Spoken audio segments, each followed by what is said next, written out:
voices. All right, hi, I'm Mr. Hall. I'm here to talk to you a little bit about junior high next year. We're really excited for those of you who are planning on coming to junior high next year. Scholar Academy, we're working at getting more classes that are enjoyable for students, because we also know that some people go to different junior highs because there's more options. So we want you to know that we're actually working really hard to make more and more classes to make staying here better for you guys, so you know that you have more to choose from and fun options to go from. So just so everybody knows. Next year, junior high, school starts at 8:30, just like it did this year. There was a couple years ago we started earlier, but we're sticking with what we have now, so 8:30. You're gonna have 7 class periods. Okay, that sounds like a lot, but truth is most students adjust to that pretty well. And the good thing is you guys have had 6th grade to have 3 periods and then transition into the 7 periods. Okay, so 7 class periods, about 45 minutes-ish per class. You get about 5 minutes in between class to get from point A to point B. There are a bunch of required classes, and we're going to talk to Miss Murphy. She'll tell you a little bit about that in a little bit. But there are courses that are required that you have to do. Lunchtime. So lunchtime's a little different with junior high. Even though we do consider you guys junior high 6th, but 7th is slight adjustment where you're not guaranteed recess each day. Some days, if you're awesome, we'll take you out, or if the weather's nice, but in junior high, it's not a guarantee. The cool thing is we do allow you to have cell phones during lunchtime, which is awesome, just like you're used to now. Same rules apply, no social media, no taking pictures of each other, but you are welcome to have them out and to kind of visit and even play games. Okay, just make sure you're using them appropriately. Let's see, you get to sit by your friends. We do have the pizza, and hopefully next year after COVID and stuff, we can get back to some of the normal things. We're hoping, nothing guaranteed, but we are hoping to do that. So cell phone policy, just so parents know as well, and so you guys know as students. We usually are very fair with cell phones. As long as you're using them appropriately, there's no issue. The one thing we ask is not to call home during school hours. We want all communication with home to go through the front office, just so we're aware of what's going on. That doesn't mean you can't text mom and say hi or whatever at the appropriate times, like on your free time. But we don't want you calling mom and dad to come and get you and stuff. We do give a warning. So the first time's a warning. Second time we do take the cell phone for the class, and third we'll usually keep it till the end of the day. And sometimes it gets to the point where we have to have a parent come get it.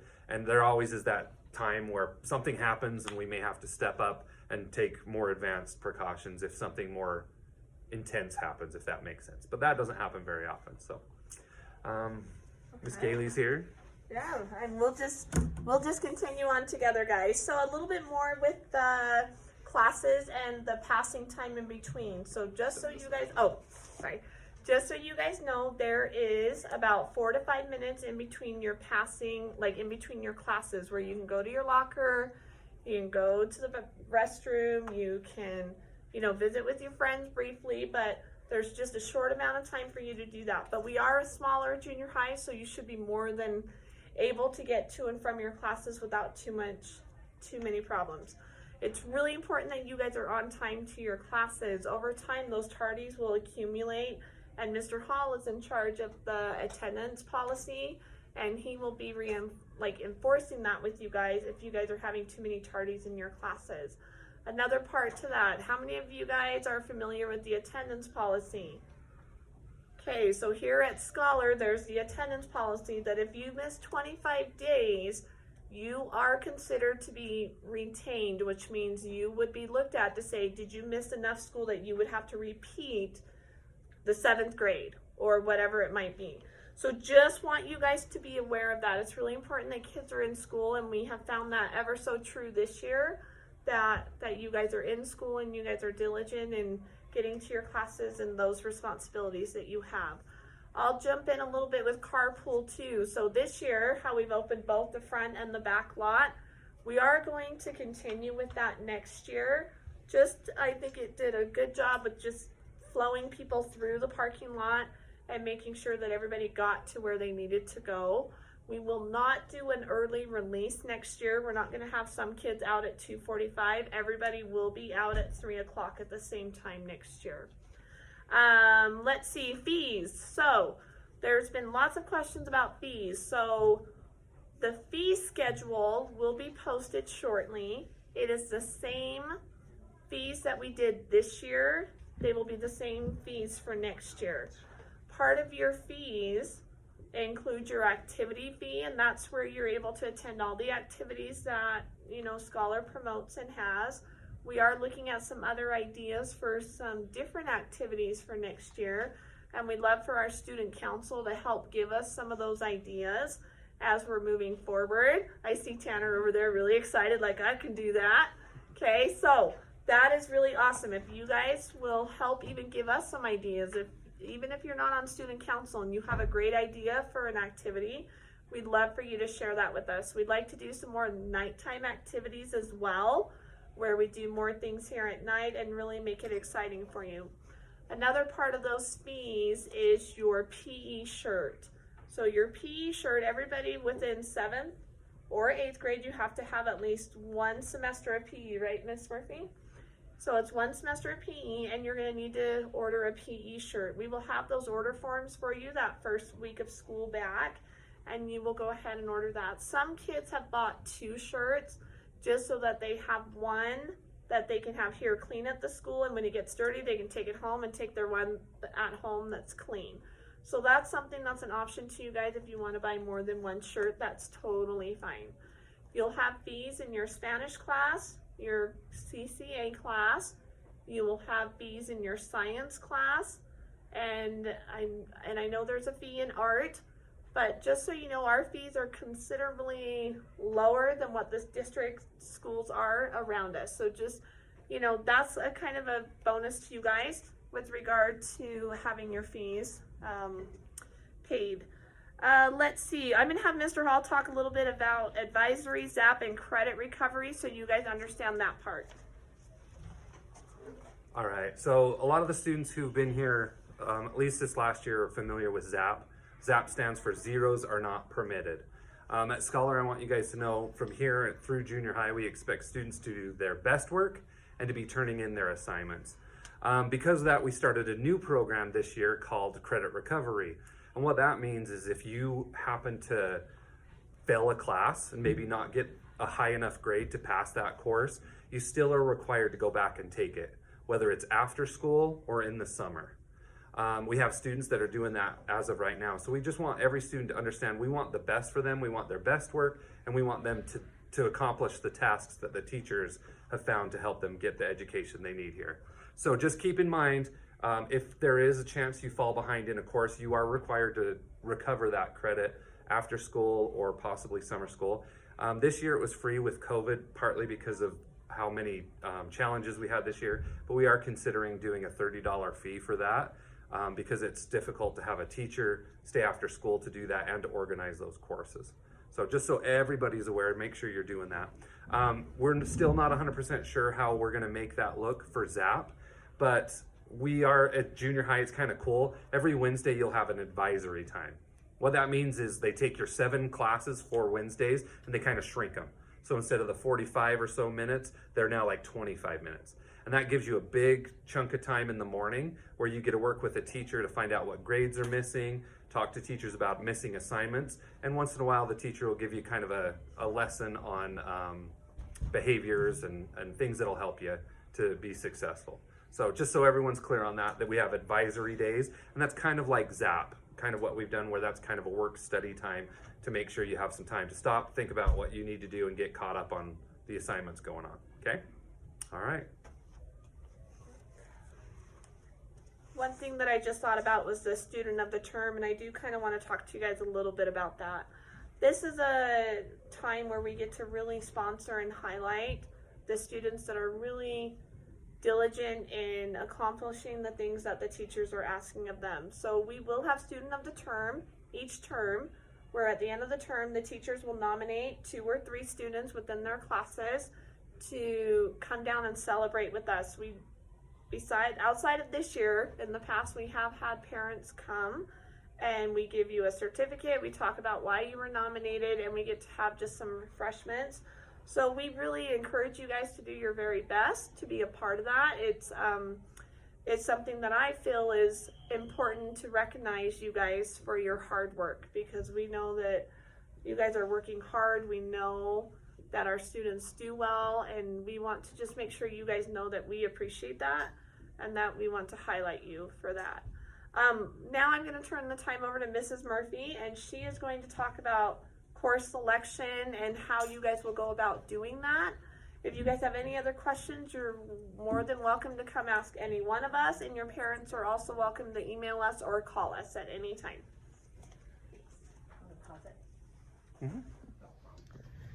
Hi, I'm Mrs. Murphy. I'm the school counselor at Scholar Academy, and I'll be working with you quite a bit when you're in junior high. We'll actually have meetings with you and your parents every year. And those meetings will be like about 40 minutes long, and we will be talking about your future, the things you want to do, classes you want to take the next year, and also what you want to do when you get to high school. And we'll be talking about the opportunities that are available for you in the district schools, and do some planning with that too. So you and I will be talking a lot in the next few years. I want to talk to you about the forms that were sent home via the email, and also a hard copy was taken home, and then I've given you the blue copy today. This is the one you're going to make your notes on. You're going to draw, you know, circles on, or whatever you need to do to make sure that you really understand what we're talking about today. And you're going to actually choose some classes on this one. And then in a few minutes, I'm going to pass out one that is a carbon copy one. So it will have a white page and a yellow page. And as you make your choices on the white page, they go through onto the back side.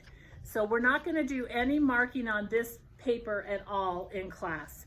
You're going to take this one home, and you're going to sit down with you and your parent. You're going to talk about your classes, the classes that you put down on the blue form and the ones that you've been talking about with your parents already. And then you're going to fill this one out. When you've decided what you want, you go ahead and fill this one out, and then you and your parent are both going to sign it. And you send it back together, both pieces together. That's really important, because what I'm going to do when I see it is I'm going to look through and make sure that we have enough classes and not too many, that we have enough alternate or second choice classes and they're not a repeat of the ones that you put up here, and that we have not taken classes that have a prerequisite without having completed the prerequisite. I'm going to be going through all of that just to verify that everything is accurate. And when I see that it's all accurate, I'm going to rip off the yellow copy, and I'm going to give it back to Ms. Rollins, and she's going to give it to you, and you'll take it home, and we'll see that it's the one that was actually turned in. But if I have to make a change because you have 6 classes, or you know, too many, or that there's problems with your choices, or the problems with the alternates at the bottom, we'll make those changes together, you and I, and that will happen on Tuesday of next week. And if we need to make the changes, then we'll make them on this form, and then I'm going to rip it off and give you the copy of all of the changes that were made. Does that make sense to you? So this paper all comes back together, and then you will get a copy of the yellow copy when it's finalized and everything is accurate. Does that, everybody understand? So you're going to get this one. Please don't mark on it. Don't set something on top of it and start writing, because everything you write on it is going to go through to the yellow copy, which is not good. So you just kind of set it to the side. You'll put it in your notebook or wherever you're going to have it, so that it's kept safe until you're ready to work with your parents to fill it out. Any questions? Okay. All right, so we're going to start with the graduation requirements. At the top of the blue form that you have, or parents, the one that was sent home on the email, you're going to see the required classes. We're going to start with language arts. That's a full year class. You'll take it all year in 7th grade and all year in 8th grade. And actually, you're going to take it all year in high school every year. So language arts is one of those things that you really need to make sure that you take and you pass, okay? The next one is math. You're gonna do a full year of math next year and a full year of math in 8th grade. And again in 9th grade and 10th grade and 11th grade, and then you get to choose whether you're gonna do one in your senior year. The next is science. You'll do a full year of integrated science next year, and then a full year of integrated science 8 when you're in 8th grade. And then when you get to 9th grade, you'll take a science, and 10th grade you'll take a science, and 11th grade you'll take a science. So science is also one of those classes that you're gonna have. Those are called general education requirements. Those are the things that you're gonna be taking every year. The next one is your CCA. This is a state required class. It's about college and career awareness. You're gonna be learning about all kinds of different jobs and different groupings of careers and doing some really fun stuff. Mr. Crane is the teacher in that class. And then I will also be coming into that class to do some preliminary stuff for our meetings that we're gonna be having. So that's the CCA class. And it is actually college and career awareness, but that is way too long to fit on most of the things. So everybody just calls it CCA. Then you're also going to take a half year of a Spanish class. That is actually a scholar required class. So I've had parents say, but I don't want to do Spanish. Spanish is required for students at Scholar Academy, and it's a half year long. And then the state of Utah also requires that you have Utah history for a half year. You're going to do that in 7th grade. In 8th grade, you'll take a United States history, and that will be a full year class. Then in 9th grade, you're going to do geography. 10th grade will be world history. 11th grade is going to be U.S. history again. And 12th grade will be a civics or government class. So you're going to be having history every year. And then you also get to choose an elective social studies class. So that's the high school stuff. In addition to those required classes that you're going to take this year, the English, the math, the science, the CCA, Spanish, and history, there are 3 classes that, as Mrs. Gailey said, you'll need to do in either 7th grade or 8th grade. PE, you'll have to take a half year of PE in either 7th grade or 8th grade. Some of you will love PE and want to take it more than just for a half year. That's fine. You can take it more than just once, but everyone has to take it at least once. There is an exception to that. Let's say you do gymnastics or swimming. Let's say swimming, you're on the age group team and you're swimming 2 to 3 hours a day, 5 days a week, all year long. The state says if you are doing that commitment to sports, it's not like one season of soccer where you may have actually practiced and done games for about 20 hours. We're talking 60 plus hours of sports participation. You can get your coach to write a letter indicating that you've done that. If you're already doing that, I don't want the letter now because it has to happen when you're in junior high.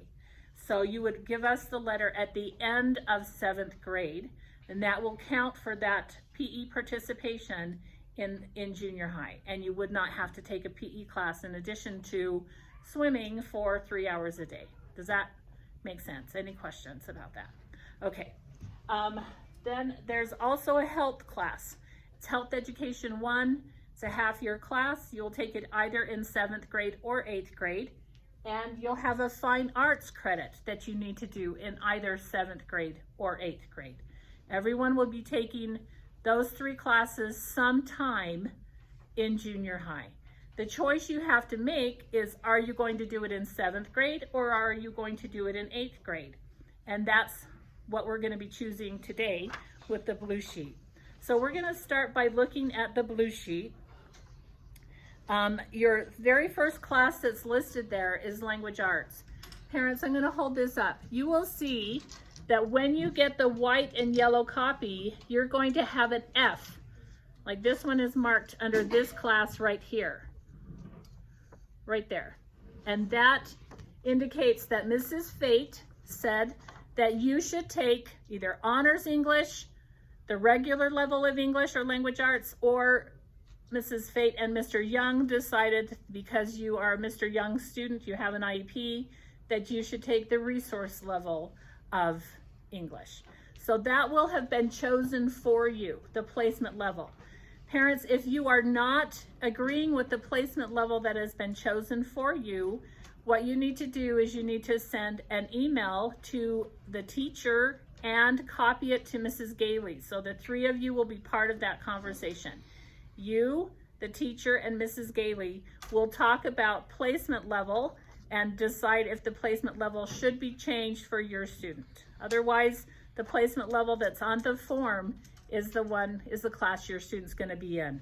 And that will be in language arts or English and mathematics and Spanish. So the placement levels have already been chosen for you. So you can see on this form, I did a sample F for Fate, C for Christensen, and because we have numerous Spanish teachers, it just has an S for Spanish teacher. So when you get your white and yellow copies, students, it will be pre-marked in those areas, okay? In addition, you're gonna notice that the history has been, the science, the history, and the CCA class have all been pre-marked. And also, Utah History, Integrated Science, and CCA have been pre-marked. Right next to those classes, you're going to see the fitness class and the health class. So if you decide that you want to get your PE class out of the way, you're going to be marking fitness. If you decide you want to get the health class out of the way, you would mark health on this paper. Does that make sense to you? Okay, so if you would flip forms for me. Okay, I hope parents can see this. This is basically going to show you how it will count. They told you that there will be 7 periods that you'll be going to. One of those classes is going to be language arts, and that will be chosen for you by your teacher. Another class is going to be mathematics, and that again has been chosen for you by your teacher. You're going to have science, and that's going to take both the first and the second half of the year. It's going to go all the way across. And CCA is a full year class. It goes all the way across, right? Then you're going to have a history class for a half year and a Spanish class for a half year. You may end up having both of those in the same half of the year. This is just showing you blocks of time. So then you have open 4 different semester blocks of time that you're going to be choosing 4 classes. Those are what we call student choice classes, okay? You're going to choose 4. If you choose orchestra, that is the one exception on this form in the student choice area. That class is a full year class, just like your English and your math and your science and CCA. So if you chose orchestra, it would be here and here. It would take up that full year block of time. So instead of choosing 4 classes, you would choose 3 because orchestra takes the space of 2. Okay? All right, so we're going to be picking 4 classes and you're going to be marking them on here. So we're going to go ahead and just do some marking right now. I want you to do some marking. If you think you want to do the health class and get it done in 7th grade, put a check mark in front of health. If you think you want to get the PE class done in 7th grade, put a check mark in front of the PE class. Now, some of you are thinking, I want to do PE and I want to do art. Well, art, there's a bunch of classes that are listed there as art. You could do any of those and have that count as your art credit. Some of you are going to say, but I want to do more than one. I really like art. That's great. It's just like PE. You can take multiple art classes. You just have to do at least 1 art class. If you do extra art classes, that would be perfect. Yes? Does the team sport skills count as PE? It does. Team sport skills can count as PE instead of the beginning fitness class. Let me make sure you understand what team sport skills is. Most people think team sport skills is, oh, I get to go play basketball or I get to go play soccer all day in that class. It's just going to be real fun. That's not what team sports is. Team sports is getting you ready to play basketball or getting you ready to play soccer. So when you're playing basketball, you have to be able to run for an hour without getting winded, right? Down and back, down and back, down and back. So what will you be doing in team sports? Running. You're going to be doing conditioning. It is not go play basketball or go play soccer. It's go get ready to be able to do soccer for an hour or to be able to do basketball for an hour. So you just need to be aware what you're committing to when you decide team sports, okay? I think a lot of kids get in there and then they get really disappointed that they don't get to play basketball the whole semester. And that's not what that class is at all, okay? It's for people who are very good at sports and want to be in condition to do sports later. And it's like practice. When you practice for soccer, you're not playing a game, you are practicing, right? You're getting ready so you can. Okay, I do want to talk about the stuff that's at the bottom. These things, it's important for you to understand this. If you see a star by a class, an asterisk, that class has a fee. Mrs. Gailey was talking to you about class fees. If you have questions about class fees, like how much they are, you can email me. I can send you a copy of the fee schedule right now, and it'll tell you exactly how much it is. But any class that has a star is going to cost money in some way. So it's important for you to know that. Also, you're going to see the letters PR next to a class. Apple ID verification. I'm trying, it's not pausing. I don't know how far back. Do you want to see where it went? No, I can cut it. Okay, we'll cut it. Okay, so there you go. Thank you. You're welcome. So we're looking at things that have PR next to them. PR stands for prerequisite. That means that there is a class that you have to have taken before that class so you would be able to pass. If I put you right now in Russian 2, how many of you could pass Russian 2? Does anybody know Russian at all? No, so you're not going to be able to pass. You would not be able to pass. So in order to pass Russian 2, what class should you take before that? Russian 1. Russian 1 would be the prerequisite to Russian 2, okay? So if you want to be able to pass a class, you need to take the prerequisite class before that class so that you have the skills that you need to be able to pass. So we're going to talk about all of the classes that have PR next to them and what the PR is. So you may want to write above the letter PR what it is. So we're going to start with the very first class that has a PR, and that is down in the arts area.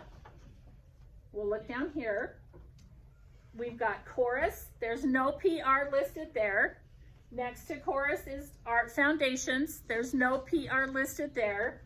Next to that, do you see the PR right here?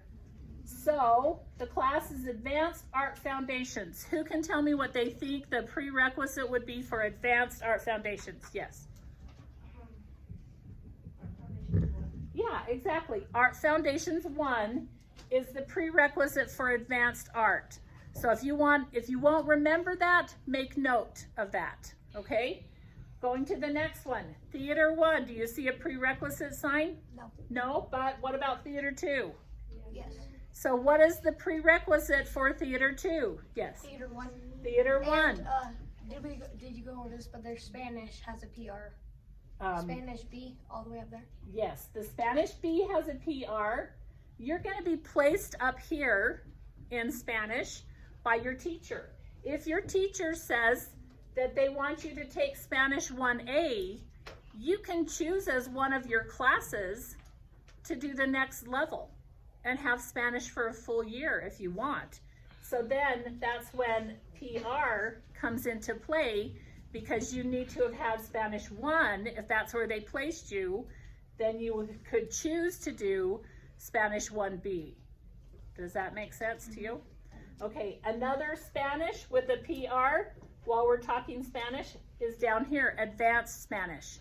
So if your teacher has placed you in Spanish 1B, which by the way, you should know is the second half of the first year of high school Spanish 1. So that's how far advanced you are. You're already in a high school Spanish class, the second half of it. So that's pretty good. You've done a good job of learning Spanish so far. But if you want to do Spanish all year, you could do Spanish 1B, the first half, and Advanced Spanish, the second half. Okay? You could also do Beginning Spanish if that's where your teacher has placed you the first half, and Spanish 1A, the second half. So you can continue, and Spanish can actually be one of your 4 choices. You will do 1 semester, but you could do 2. Okay? Good question, good statement. All right, coming down, debate 1, no PR next to it. What about debate 2? So what's the prerequisite for debate 1? Yes. Debate 1, so you know how to argue. It's debate 2, yeah. The prerequisite would be debate 1, exactly. Okay, then we have civics. There's no PR sign. We talked about the Spanish already. Journalism and journalism 2. Do you see the PR? So what's the prereq? Yes? Journalism. Journalism, exactly. And then the team sport class that we were talking about a minute ago that you could choose in place of this fitness class, and it will count as your PE if you choose to. And then here we have coding. There's no PR sign there, but Python does. Python is an advanced level of coding. So what do you think the prerequisite for Python would be? Yes. Creative coding. Creative coding, okay? So we've talked about all of the classes and all of the prerequisites. If you won't remember, you need to make note on the blue form so you know that. Can you place yourself directly into Python? No. Why? Because Yes. you don't, well, if you don't know a clue about coding. Yeah, you don't have a clue about coding. Will you be able to pass Python? What about the No. So do you understand how it's important? Let's say though, a student moves into Scholar Academy and they grew up in Russia. Could they take Russia too? Yeah, definitely. Absolutely, because in that situation, they've already met the criteria. So sometimes you may have an exception that you would want to talk to the teacher or to the counselor about and say, I don't feel like I should start with this lower level class when I already know this material. And the teacher may be willing to waive the prerequisite. And that is something that will help you not only here at Scholar, but also as you go on to high school. If you've already done some basic work, you don't necessarily have to start lower. You would just talk to them and see if you can skip a level. Okay. All right, let's talk about classes really quickly, what they are. The health class, again, is the required health class that talks about like disease and avoiding disease and maintaining your health, and they do CPR training and stuff like that in that class. And there's the general PE class. Orchestra is, you would need to have a stringed instrument for orchestra. Either you have one already that you purchased or you must rent one. It's not something that Scholar provides. So orchestra is going to have a fee associated with it because there's an instrument rental or purchase that you'll need to have. Again, it's a full year class, so it would count as two of your 4. Then there's choir, which is a singing class. In the past, we had choir performances around Christmas time and other times where they would go out and perform. I believe that will happen again as soon as the community is opened up based on COVID going away. So that would be the goal with that class, but that is a singing class, and Mrs. Sharp is the teacher for that. Then you have drawing class, Art Foundations 1. It's a basic drawing class, and that's Mrs. McPhee. The next class is the advanced level. So someone in the last class said, can I do Art Foundations 1 and Art Foundations Advanced in the same year? Yes or no? Yeah. Yes, because we would put this class the first half and that class the second half. So you can choose those prerequisite classes if you've done the first one also. Yes. So, could you do the beginning fitness and team sports? Yes. You could do both of them? Yes. Okay. The next thing we're going to talk about is the theater. Oh, one other thing with the art class, just so you know, when you get to 8th grade, there is an advanced 3D art class, which will be doing sculpture and stuff like that. The prerequisite for that is also going to be this Foundations 1 class. So if you think you'd want to do that sculpture class in the future, might be a good idea to get the Foundations 1 class done. All right, then there's Theater 1, which is an acting class. Theater 2 is the next level of acting class. When you get to 8th grade, there's a class called Technical Theater, which is doing the scenery and the lighting and the sound. The prerequisite for that class is also Theater 1. So if you think you'd want to be doing the scenery for the plays, you might want to take the Theater 1 class in 7th grade so you could do that other class in 8th grade. All right, then we have Debate 1 and 2. Debate is when you argue a subject in a formal way. You can't just stand up in front of a class. You're presenting. It's a public speaking class, by the way. You're presenting, but you're presenting in an organized fashion, like a lawyer would debate in a courtroom, right? You can't just say, "Oh, he's lying." You have to have facts. You have to do it right, you know. You have to make motions and stuff like that. And in true debate, you wouldn't know whether you're going to be for or against an argument until you get there and they flip a coin. And now you have to say why we should have school uniforms, or they flip the coin and now you have to say why we should not have school uniforms. You have to be ready to argue both sides of the subject. That's the debate class. We have Debate 1 and Debate 2. Okay, the next one is the civics class. That is a new class. That class is about government and how the government works. It would help you get ready for the civics exam, but you will also be doing the civics preparation in your U.S. history class. Kids have asked about the civics exam, just so you understand that. When you get to high school, a graduation requirement is that you have to pass a U.S. government citizenship test. And if you take that test when you're in 8th grade and you pass it in 8th grade, you've completed that high school graduation requirement. So we offer that test to all of our students at Scholar so that they can hopefully not have to do that when they get to high school. And in high school, the first year that you can actually take it for credit to work towards counting on your graduation would be 11th grade.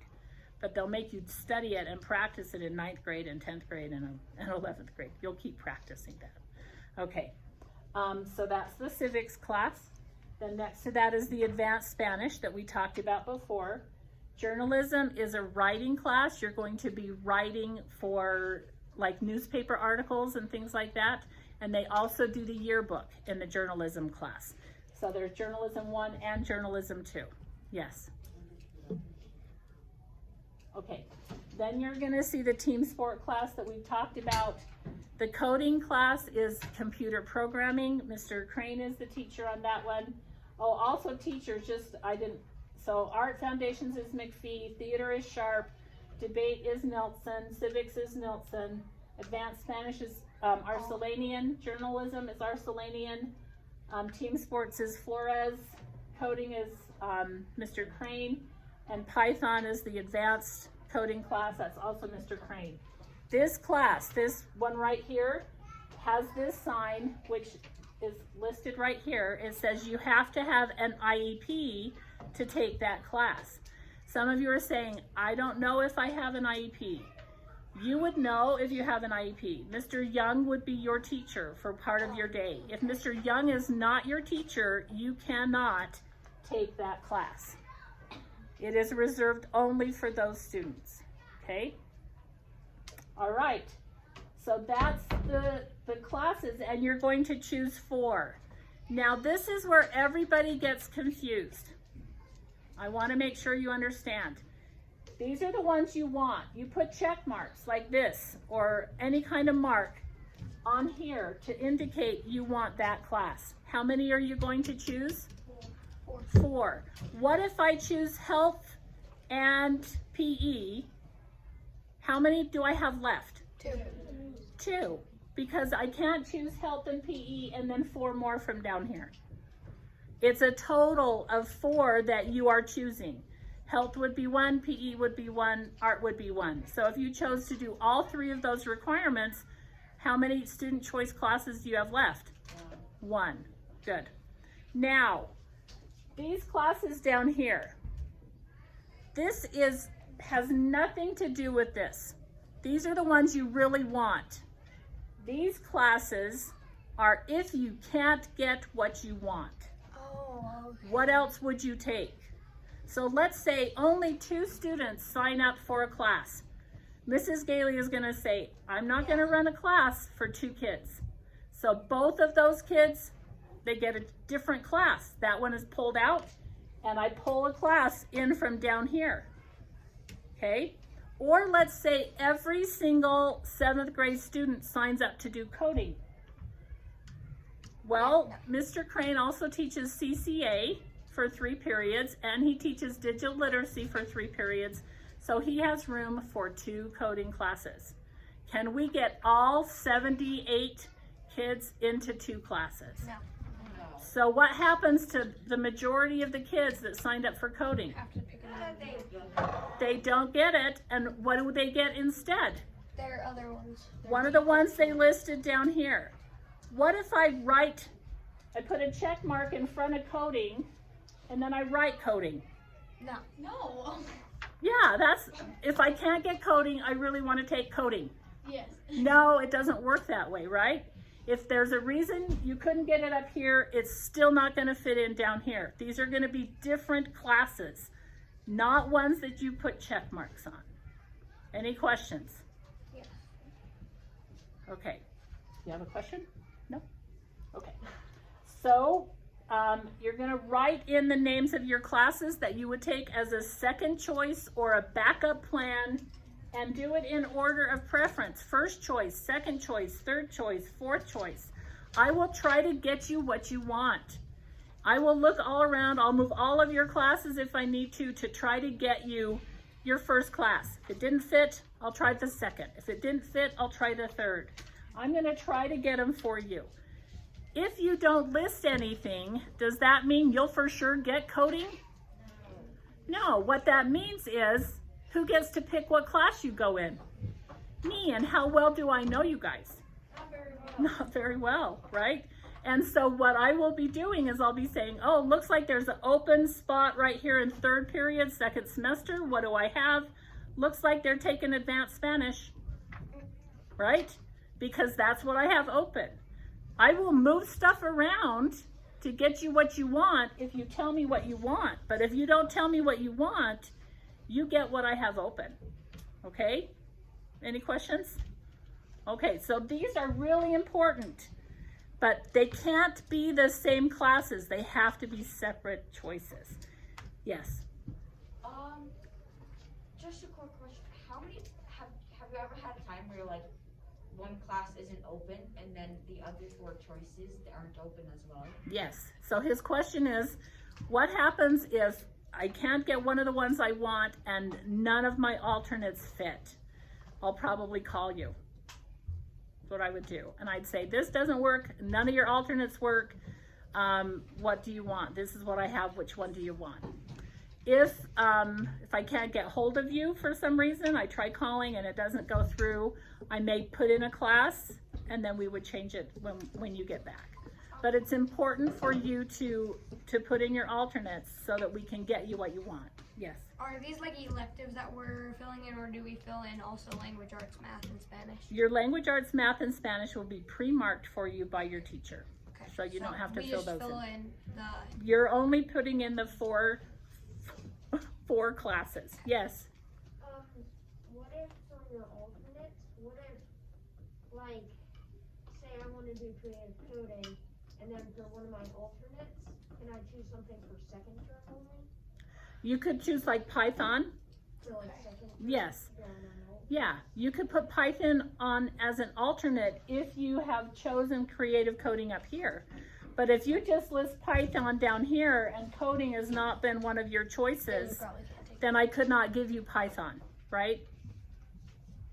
But could you list both coding and Python as alternates? Yeah, that would be fine. Yes. So for fine arts, does the chorus and theater classes count as fine arts? Yes. Anything in the block that says art courses will count as a fine arts class. Yes. Could you say you want coding and then get introduction to Python in the same semester? Like, oh, I want coding for choice 1, and then, or no, I want coding, and then you get it, and then for like choice 1 you want Python? Could you? So if that happens, I will probably catch it and I will make a change. If I do not catch it, like if you see an error like that, you need to send me an email and I will make the change. Okay? Thank you. Yes. What if we know that we're not going to be here next year? Do we still fill this out? No.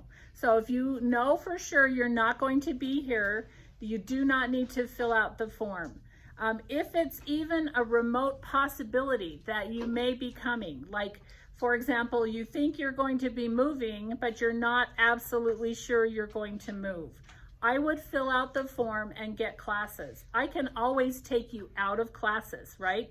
But if you come to me in August and say, hey, I thought I was moving to Texas and it fell through, so we didn't go to Texas, then what classes are left open for you guys? Not a lot.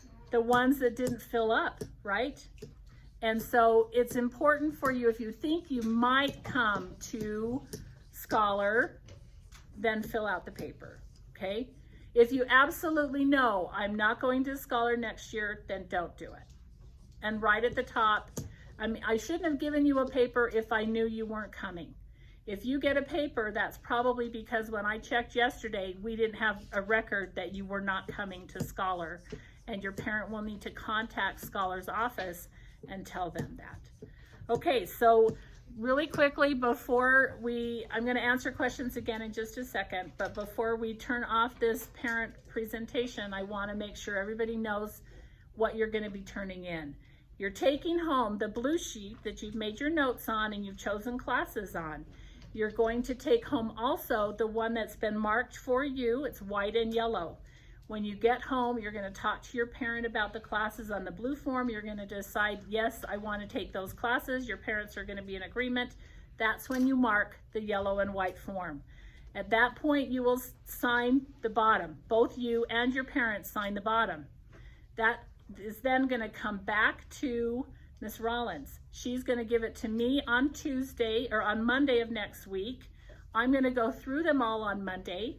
If there are any questions or concerns, There's no school Monday. but I will be here and you will be here. Okay. So I will be going through them. The students won't be here, right?